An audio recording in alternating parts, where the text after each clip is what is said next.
तो आज की कहानी है, वादा करो कि मेरे मरने के बाद तुम दूसरी शादी नहीं करोगे। एक आदमी की पत्नी अचानक से बहुत बीमार पड़ गई। मरने से पहले उसने अपने पति से कहा, मैं तुम्हें बहुत प्यार करती हूँ, मैं तुम्हें छोड़कर नहीं जाना चाहती। मैं नहीं चाहती कि मेरे जाने के बाद तुम मुझे भुला दो और किसी दूसरी औरत से शादी करो। वादा करो कि मेरे मरने के बाद तुम किसी और से प्रेम नहीं करोगे, वरना मेरी आत्मा तुम्हें चैन से जीने नहीं देगी। इतना कहकर वह चल बसी। उसके जाने के बाद उस आदमी ने किसी दूसरी औरत की तरफ देखा तक नहीं।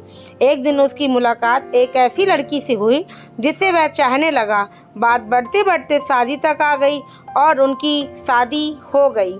शादी के ठीक बाद आदमी को लगा कि कोई उससे कुछ कह रहा है। मुड़कर देखा तो वह उसकी पहली पत्नी की आत्मा थी। आत्मा बोली, तुमने अपना वादा तोड़ा है, अब मैं हर रोज़ तुम्हें परेशान करने आऊँगी। इतना कहकर वह गायब हो गई। आदमी घबरा गया, उसे रात भर नींद नहीं आई। अगले दिन भी रात को उसे वही आवाज़ सुनाई दी, मैं तुम्हें चैन से जीने नहीं दूंगी। मैं जानती हूँ कि आज तुमने अपनी नई पत्नी से क्या क्या बातें की। उसने आदमी को एक एक बात बता दी जो उसने अपनी पत्नी से करी थी। अगले दिन वह शहर से बहुत दूर एक जैन मास्टर के पास गया और सारी बात बता दी। मास्टर बोले, यह प्रेत बहुत चालाक है। आदमी घबराते हुए बोला, बिल्कुल है, तभी तो उसे मेरी हर एक बात पता होती है। मास्टर बोले, कोई बात नहीं, मेरे पास इसका भी इलाज है। इस बार जब तुम्हें तुम्हारी पत्नी की आत्मा दिखाई दे तो ठीक वैसा ही करना जैसा मैं तुम्हें कहूँ। उस रात को जब आत्मा वापस आई तो आदमी बोला, तुम इतनी चालाक हो कि मैं तुमसे कुछ भी नहीं छिपा सकता, और जैसा कि तुम चाहती हो कि मैं अपनी दूसरी पत्नी को छोड़ने के लिए भी तैयार हूँ, पर उसके लिए तुम्हें मेरे एक प्रश्न का उत्तर देना होगा, और अगर तुम उत्तर ना दे पाई तो तुम्हें हमेशा के लिए मेरा पीछा छोड़ना होगा। आत्मा बोली, मंजूर है, पूछो अपना प्रश्न। आदमी ने फौरन जमीन पर पड़े सारे छोटे छोटे कंकड़ अपनी मुट्ठी में भर लिए और बोला, बताओ मेरी मुट्ठी में कितने कंकड़ हैं। और ठीक उसी समय वह आत्मा वहाँ से गायब हो गई।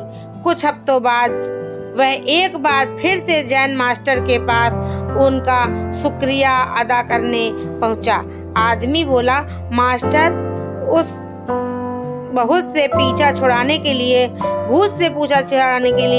मैं जीवन भर आपका आभारी रहूंगा, पर मैं समझ नहीं पाया कि आखिर उस प्रश्न में ऐसा क्या था कि एक ही झटके में भूत गायब हो गया। मास्टर बोले, बेटा, दरअसल कोई भूत था ही नहीं। आदमी आश्चर्य से बोला, मतलब?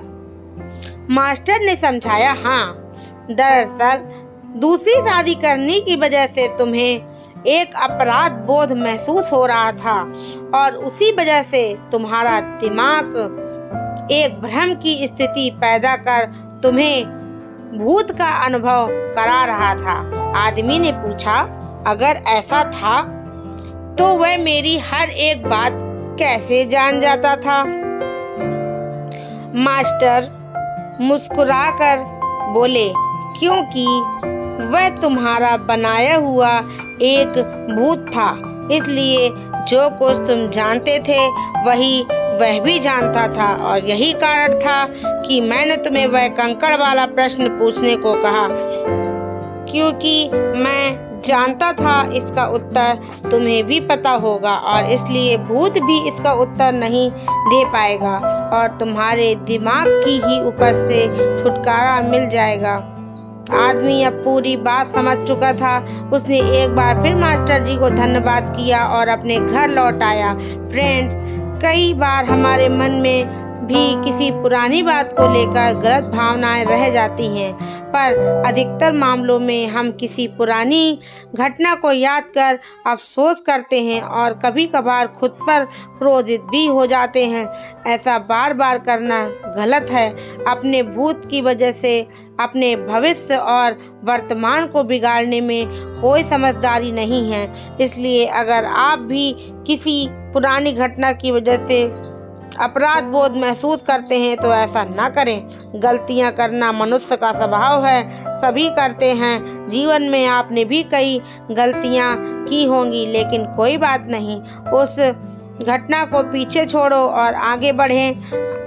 अगर आपको यह कहानी थोड़ी सी भी अच्छी लगी हो तो प्लीज़ इसे शेयर ज़रूर करें और कमेंट में अपना विचार ज़रूर बताएं कि आपको कैसी लगी ये कहानी। और ऐसी ही कहानियाँ पढ़ने के लिए हमारे ब्लॉग चैनल को सब्सक्राइब करिए। तब तक के लिए जय हिंद, वंदे मातरम।